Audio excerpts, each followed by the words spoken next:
Work and learn. Meet Light Meet Max. සක්‍රිය කර ගැනීමට MySLT app එකට log වෙන්න. Work and learn. Meet Light Meet Max. සක්‍රිය කර ගැනීමට MySLT app එකට log වෙන්න. දසනකාන්තී චූර්ණය සහිත ලීවර් ආයුෂ් දන්තාලේපය දත්වල ඇති ප්‍රශ්න 10ක් වළකයි.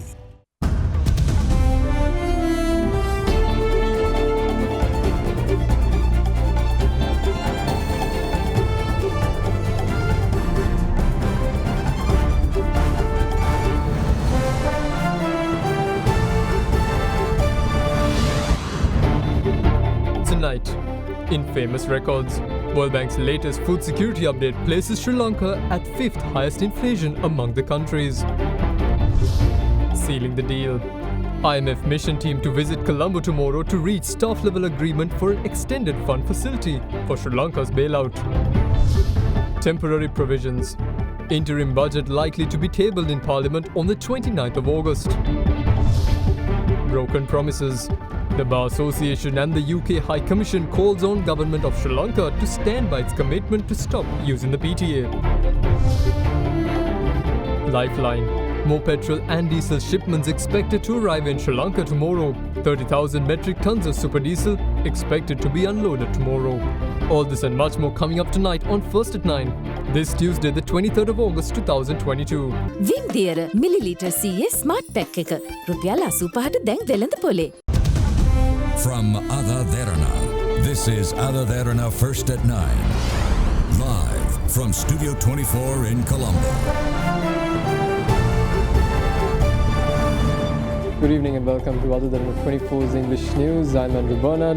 In your top story for tonight, a staff team of the International Monetary Fund is expected to visit Colombo tomorrow, and they intend to make progress towards reaching a staff-level agreement on a prospective extended fund facility arrangement in the near term. The staff team arriving in Sri Lanka will hold technical discussions with the central bank tomorrow. A staff team of the International Monetary Fund is expected to visit Colombo tomorrow to continue discussions with Sri Lankan authorities on economic and financial reforms and policies. The team will be led by Chief of the Debt Capital Markets Division, Monetary and Capital Market Department Peter Breuer and Senior Economist of its Fiscal Affairs Department Masahiro Nozaki, who were in Sri Lanka during the June mission as well. The staff team expects to remain in Sri Lanka until the 31st of August. IMF said the objective of the mission is to make progress towards reaching a staff-level agreement on a prospective extended fund facility arrangement in the near term. Tomorrow, they will hold technical discussions at the central bank with Governor Dr. Nandalal Veerasinghe.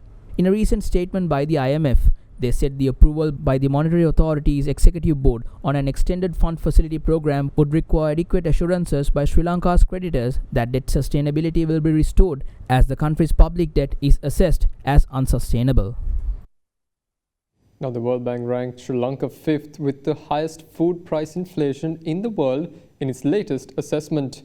The list is topped by Lebanon with an inflation rate of 332%. The World Bank says agricultural production has decreased by 40% to 50% in Sri Lanka due to fertilizer shortages and a lack of foreign exchange to purchase food imports. The latest food security update issued by the World Bank states that domestic food price inflation remains high around the world, with high inflation continuing in almost all low and middle income countries and the share of high income countries with high inflation increasing sharply. As per World Bank statistics in the latest update, Lebanon is at the top of the list with an inflation rate of 332%. Zimbabwe is second with an inflation rate of 309, while Venezuela with 155 and Turkey with 95% are at third and fourth respectively. However, the Global Monetary Institution has ranked Sri Lanka 5th with a food price inflation rate of 91%.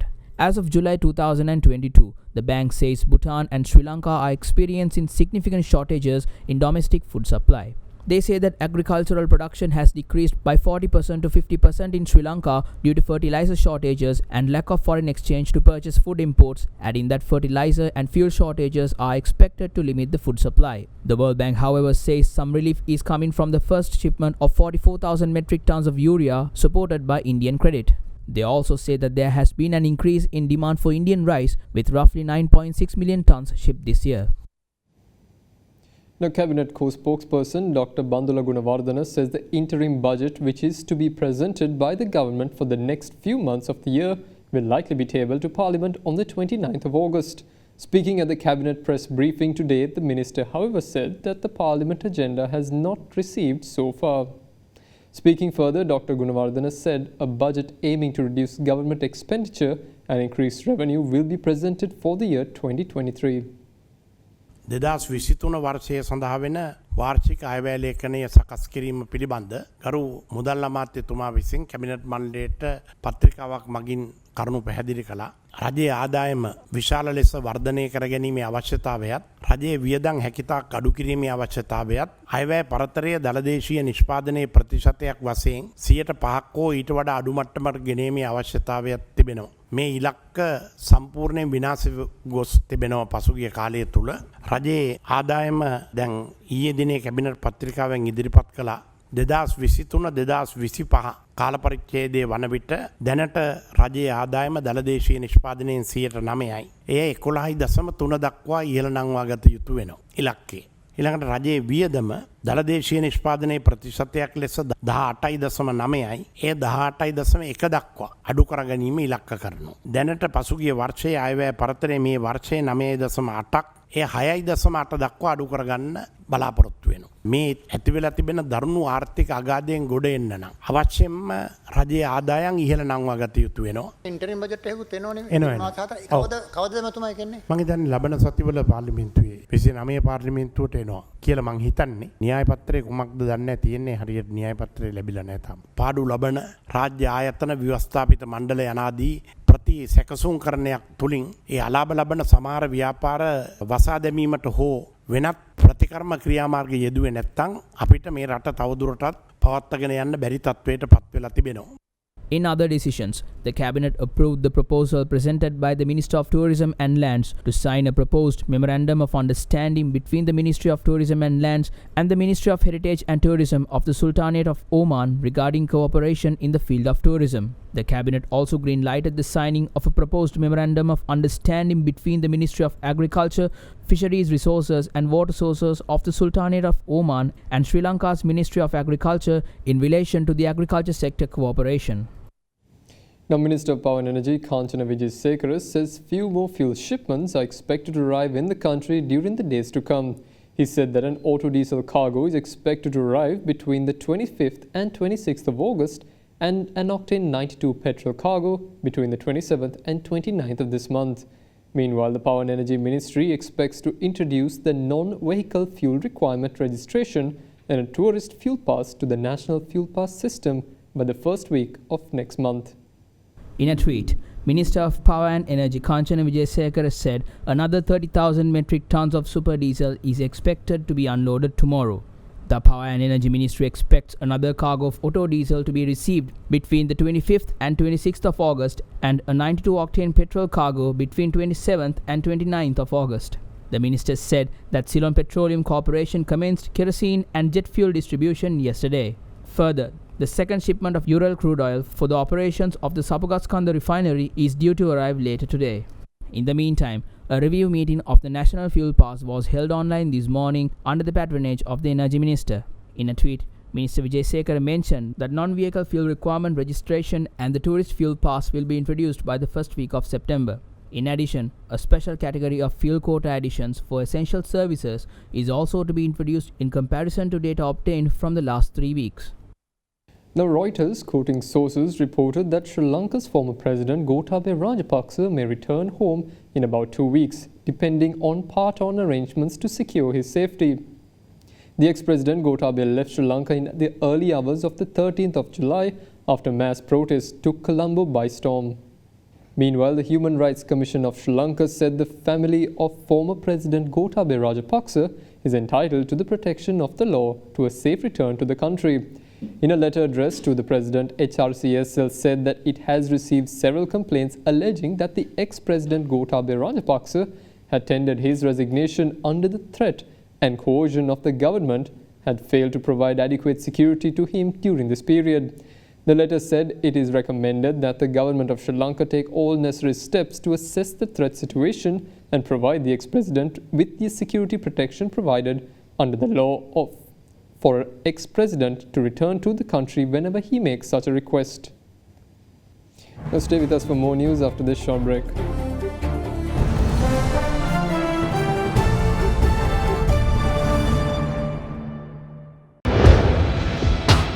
Big 3.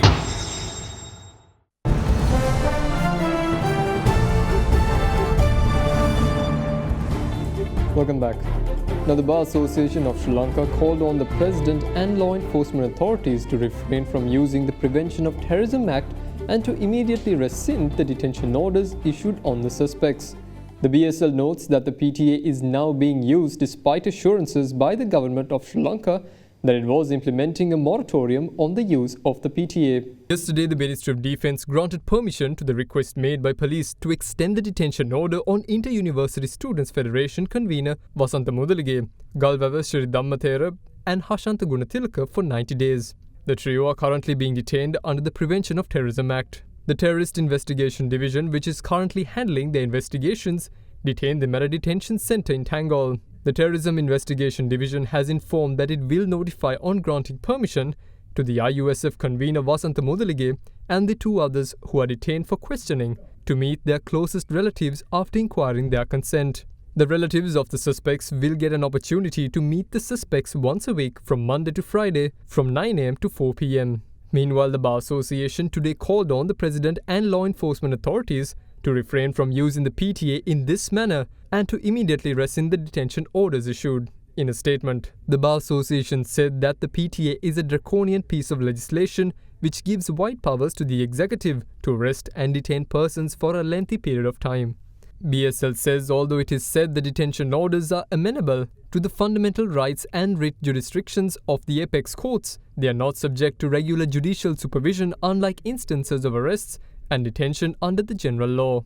The association said that provisions of the PTA have time and again been abused as evidenced by many judgments of the apex courts in fundamental rights and writ applications and as observed by several members of Parliament on the 22nd of March 2022 during the second reading debate on the bill seeking to amend the Prevention of Terrorism Act as reflected in the Hansard of that date. The BSL emphasized the provisions of the PTA must be resorted to only in very exceptional circumstances where there is manifest evidence indicative of a terrorist dimension that would make resort to use is justifiable. The BSL notes that the PTA is now being used despite assurances by the government of Sri Lanka that it was implementing a moratorium on the use of the PTA. In the meantime, the PTA was quizzed at the cabinet media briefing today. අනිත් එක අධිකරණ අමාත්‍යතුමා සඳහන් කළ cabinet මණ්ඩලයට මේ ත්‍රස්තවාදයේ වැළැක්වීමේ පනත 1979 ඉඳන් රටේ තියෙන පනතක්. මේ පනත ලිහිල් කොන්දේසි ඇති කළා ජාතික ආරක්ෂණ පනත යනුවෙන් වෙනස් කිරීම සඳහා අවශ්‍ය සංශෝධන සියල්ල ඇතුළත් නව පනතක් එතුමා සකස් කරගෙන යන බව දැනුම් දුන්නා. මහපාරේ උද්ඝෝෂණය කිරීම පවා ත්‍රස්තවාදී ක්‍රියාවක් හැටියට හඳුන්වන කාලයක් මේ කාලය. එක්සත් ජාතීන්ගේ සංවිධානය, ඇම්නස්ටි ඉන්ටර්නැෂනල් සංවිධානය, හියුමන් රයිට්ස් වොච් සංවිධානය, ඒ වගේම එක්සත් ජාතීන්ගේ මානව හිමිකම් සංවිධාන මේ හැම සංවිධානයක්ම මේ ක්‍රියාදාමය තරයේ හෙලා දකිලා තිබෙනවා. දැන් GSP+ සහනය ලබා දෙන යුරෝපා හවුලත් දැඩි ලෙස මේ මර්ධනකාරී ක්‍රියාවන් හෙලා දකලා තිබෙනවා. මේ තත්ත්වයන් තුළ අවසානයේ පීඩනයට ලක් වෙන්නේ මේ රටේ ජනතාවයි. GSP+ සහනෙන් සහන ලබන්නේ ජනාධිපතිවරයාවත් අගමැතිවරයාවත් කැබිනට් මණ්ඩලයවත් නෙවෙයි. මේ රටේ සාමාන්‍ය ජනතාව. මේ රටේ වැඩ කරන ජනතාව. GSP+ සහනය අහිමි වුණොත් අත් වශයෙන්ම එහි ඵල විපාක මේ රටේ වැඩ කරන ලක්ෂ සංඛ්‍යාත ජනතාවට මුහුණ දෙන්න සිද්ධ වෙනවා. ඒ වගේම දැන් ලෝකයාගෙන් උදව් ඉල්ලන අවස්ථාවක ජාත්‍යන්තර ප්‍රමිතිය, ජාත්‍යන්තර ප්‍රඥප්ති, ජාත්‍යන්තර ප්‍රතිපත්ති වලට විරුද්ධව රජය කටයුතු කරනවා. විශේෂයෙන්ම මානව හිමිකම් ක්ෂේත්‍රයේ සමහර විටක අපේ රටට ලැබෙන්න තියෙන ආධාර උපකාර නොලැබී යන තත්ත්වයක් ඒකට පුළුවන්. Now, the British High Commission in Sri Lanka says it is concerned about the reported use of the Prevention of the Terrorism Act in Sri Lanka. In a tweet, the High Commission says the Prevention of the Terrorism Act is seen as inconsistent with respect for human rights and they urge authorities to stand by their commitments to stop its use. Meanwhile, the United Nations Special Rapporteur for Human Rights Defenders, Mary Lawler, recently said the signing of the detention order on 3 activists, including the Inter-University Students' Federation convener Wasantha Mudalige, would mark a dark day for Sri Lanka. In a tweet, she raised deep concerns about the arrest of Mudalige and 3 others under the PTA and went on to urge President Ranil Wickremesinghe not to sign the detention order on the 3 activists. Now, the Supreme Court in Sri Lanka has concluded hearing of the 9 petitions filed challenging the 22nd Amendment to the Constitution. The court concluded hearings today and informed that the Supreme Court determination would be delivered to the Speaker of the Parliament. The Supreme Court this morning commenced hearing of the petitions for the 2nd consecutive day before a 3-judge bench consisting of Justice Jayantha Jayasuriya, Justices Bhunika Aluvihare and Arjuna Awesekara. The petitions have alleged that the fundamental rights guaranteed by the Constitution are being violated through the 22nd Amendment to the Constitution. Therefore, the petitions have requested the Supreme Court to give a decision that if it is necessary to pass the clauses included in the relevant bill, it should be passed by a 2/3 majority vote of the Parliament and a referendum.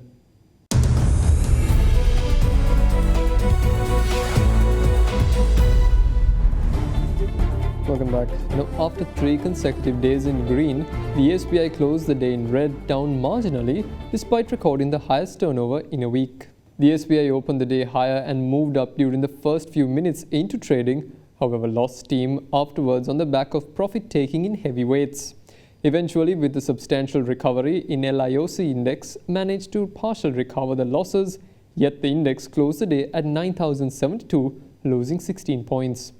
Notable volumes were witnessed during the session supported by JKH, while plantation sector continued to surge higher. Turnover improved to 4.9 billion rupees, largely led by capital goods sector with 37% of turnover, out of which 25% was contributed by the off-board transaction of JKH. Meanwhile, food, beverage and tobacco sector led the market turnover consecutively with a contribution of 24%. Now, oil prices soared more than $3 a barrel today after Saudi Arabia floated the idea of OPEC Plus output cuts to support prices and with the prospect of a drop in US crude inventories. The Saudi energy minister said OPEC Plus had the means to deal with challenges including cutting production. Global benchmark Brent crude gained 3.5% to $99.88 a barrel, while US West Texas Intermediate crude rose 4.1% to $94.10 a barrel. However, 9 OPEC sources told Reuters today that OPEC Plus production cuts may not be imminent and would coincide with the return of Iran to oil markets should Tehran clinch a nuclear deal with the West. A senior US official told Reuters on Monday that Iran had dropped some of its main demands on restricting a deal.